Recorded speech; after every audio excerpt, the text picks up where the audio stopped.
अस्सलाम वालेकुम dear students. आज का हमारा टॉपिक पिछला हमने पढ़ लिया था सिग्निफिकेंस और एरर वाला टॉपिक मियोसिस का। आज हमारा कंपैरिजन बिटवीन माइटोसिस और मियोसिस का टॉपिक है, ठीक है।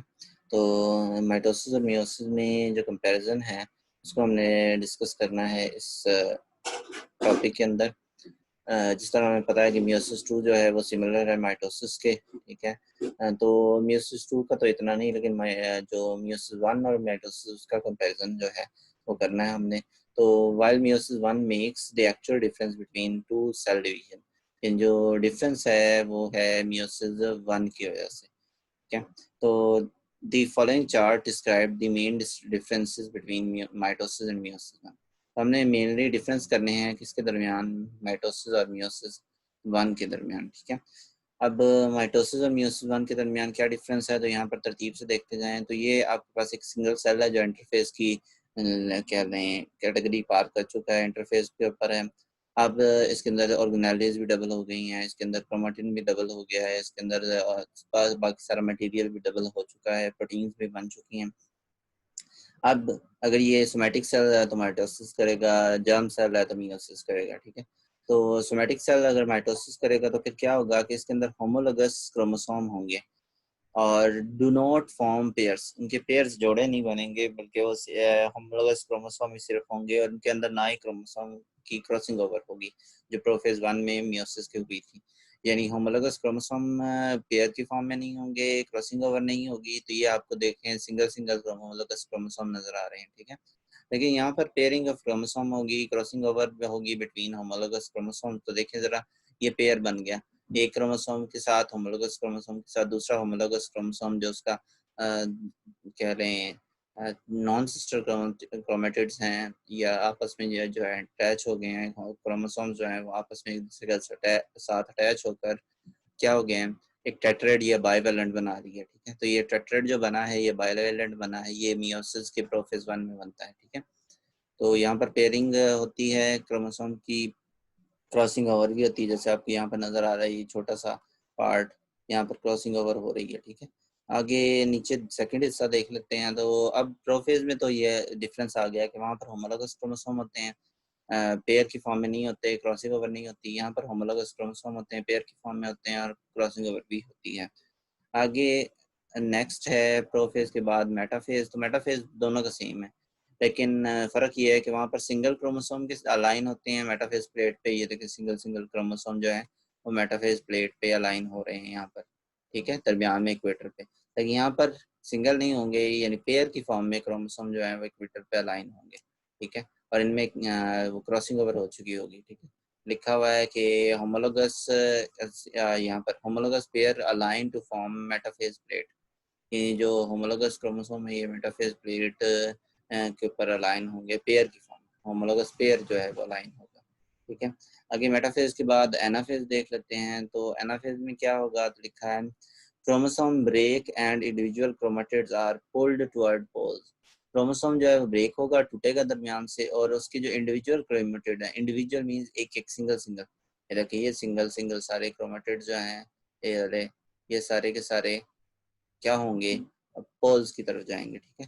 तो ये सिंगल सिंगल क्रोमेटिड्स पोल की तरफ जाएंगे, और जबकि यहाँ की तरफ देखें तो यहाँ पर इंडिविजुअल क्रोमोसोम पोल्ड पोल्स, ये पूरा का पूरा क्रोमोसोम जाएगा, ठीक है, पोल्स की तरफ। तो वहाँ पर सिंगल क्रोमेटिड जाते हैं, यहाँ पर पूरा का पूरा क्रोमोसोम जाता है, ठीक है। और ये क्रोमोसोम जो है ये डिवाइड होकर दोनों पोल्स की तरफ, यहाँ दोनों पोल्स की तरफ चले जाएंगे, ठीक है। आगे अगला है एनाफेज के बाद टीलोफेज और फिर साइटोकाइनेसिस। तो टीलोफेज वाला जो स्टेप है जिसमें दो डॉटर सेल्स बनेंगे, तो देखें daughter nuclei contain diploid number of chromosome, इसमें डिप्लॉयड नंबर ऑफ क्रोमोसोम होंगे, ठीक है। और each chromosome has a single chromatid, और हर क्रोमोसोम का सिंगल क्रोमेटिड होगा, उसका दो क्रोमोसोम क्रोमेटिड्स नहीं होंगे, सिंगल क्रोमेटिड होगा। जबकि यहाँ पर daughter nuclei contain haploid number of chromosome, यहाँ पर क्रोमोसोम की तादाद आधी होगी, हैप्लॉयड होगी, लेकिन यहाँ पर क्रोमोसोम जो है दो क्रोमेटिड वाला होगा। तो each chromosome has two chromatid, इसके दो क्रोमेटिड होंगे। तो ये थोड़ा सा डिफरेंस है मियोसिस और माइटोसिस के अंदर, यानी मियोसिस के फेज 1 में और माइटोसिस में। कि मियोसिस का फेज 2 तो सीधा सीधा माइटोसिस जैसा है, ठीक है। तो माइटोसिस और मियोसिस जो है इनमें ये फ़र्क जो है वो तरतीब से याद रख लें कि स्टार्ट में वहाँ पर क्रॉसिंग ओवर नहीं होती, वहाँ पर होमोलोगस पेयर नहीं बनता माइटोसिस में। यहाँ पर होमोलोगस पेयर भी बनता है, क्रॉसिंग ओवर भी होती है मियोसिस वन में। उसके अलावा जो क्रोमोसोम हैं वो मेटाफेज प्लेट पर कह लें अटैच होते हैं, सिर्फ सिंगल क्रोमोसोम जिसके 2 क्रोमेटिड होते हैं, जबकि वहाँ पर जो है पेयर ऑफ क्रोमोसोम जो होमोलोगस पेयर बना हुआ है वो इक्वेटर के ऊपर यानी मेटाफेज प्लेट के ऊपर दरमियान में आता है।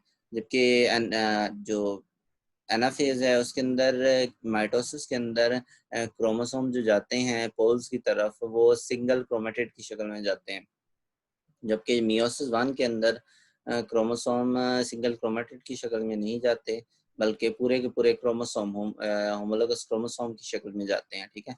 और फिर उसके बाद टीलोफेज के स्टेप के अंदर क्या होता है कि दोनों जो क्रोमोसोम्स हैं उनके दरमियान आगे न्यूक्लियर एनवेलप आ जाता है, लेकिन इस न्यूक्लियर एनवेलप के अंदर जो क्रोमेटिड्स होते हैं वो सिंगल कह लो स्ट्रैंड वाले होते हैं, यानी एक क्रोमेटिड सिंगल क्रोमेटिड वाले क्रोमोसोम होते हैं और डिप्लॉयड होते हैं यानी 2n वाले होते हैं। ठीक है, डॉटर न्यूक्लियाई। जबकि जो मियोसिस वन है उसमें हैप्लॉइड होते हैं क्रोमोसोम की तादाद, और जो क्रोमोसोम होते हैं वो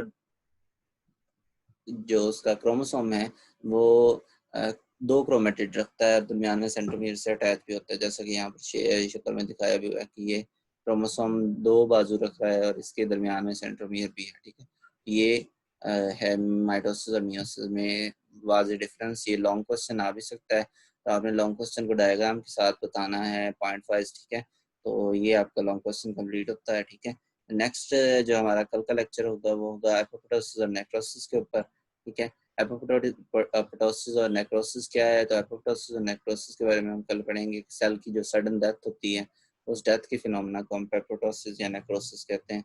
इन दोनों में फ़र्क देखेंगे। ठीक है, तो कल का लेक्चर इसके ऊपर होगा। इसके साथ आज का लेक्चर खत्म होता है। अल्लाह हाफिज़।